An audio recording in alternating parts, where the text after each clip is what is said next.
yang merupakan kader-kader. Hak untuk dia, hak mendapatkan informasi mengenai, kita bisa meminta perkembangan. Jadi kasus tidak dipetik SK. Jadi, Pak Moderator, Pak Kadis, Pak Presiden aja di rumah mungkin ada atasannya, Presiden. Kalau hukum tidak pernah hanya mengiris satu sisi hukum. Hukum itu ada pidana, perdata, tata usaha negara. Kalau kita nyetir mobil terus melanggar, memahami semuanya tentu tidak akan cukup. Tetapi saya ingin basic-basicnya harus diketahui, harus dipahami. Ambil hal tersebut.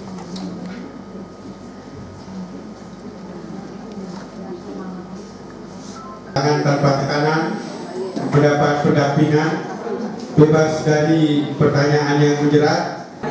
Kemudian kami sebagai tetangga ingin melaporkan ke pihak kepolisian, tapi dibalik semua itu tiba-tiba suaminya tahu Pak kami akan melaporkan ke kantor polisi, dia marah karena kita nanggung apa dilaporkan ke kantor polisi katanya. Pertanyaan saya gini Pak, sekarang kita sering melihat fakultas banyak mengeluarkan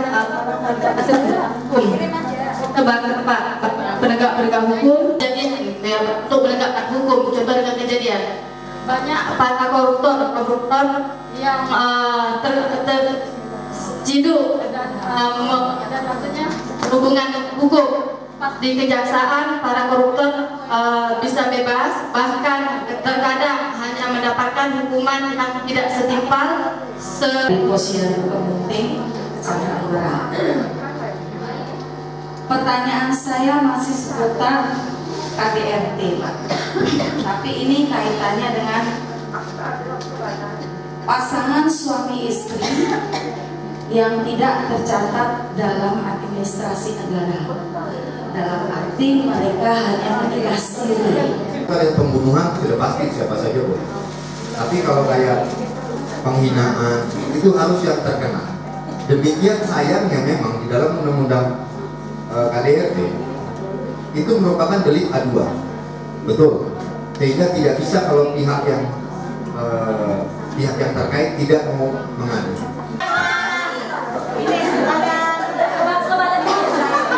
Secara hukum, secara konvensi internasional hal tersebut tidak dibenarkan. Melapor adalah hak dia untuk mendapatkan pelayanan atau tindakan hukum yang sah. Seorang pengacara tentunya bertujuan membantu dan memberitahukan potensi-potensi yang mungkin timbul. Kembali, ketidaktahuan akan membuat banyak masalah, banyak sekali. Tidak hanya soal hukum, mau beli komputer, mau beli cabai, kita tidak tahu harga di sana. Kita ketahui bahwasanya kaum perempuan ini mengalami hambatan baik secara fisik maupun psikis, ya, secara psikologi apabila berkaitan dengan hukum. Karena itu boleh jadi ke depan adanya perhatian khusus baik berupa pendampingan dalam proses peradilannya. Namun demikian tentunya ini harus disesuaikan dengan ketentuan yang berlaku. Kita harapkan pada para pihak yang berkompeten, para pakar yang ahli bidangnya dapat memberikan solusi yang terbaik, yang konstruktif ke depan dalam rangka penegakan hukum dan membangun sistem hukum yang ada di Indonesia. Pak, untuk tahun 2018 ini Pak, sudah berapa banyak data yang didapat Dinas Pemberdayaan Perempuan terkait kekerasan itu sendiri Pak?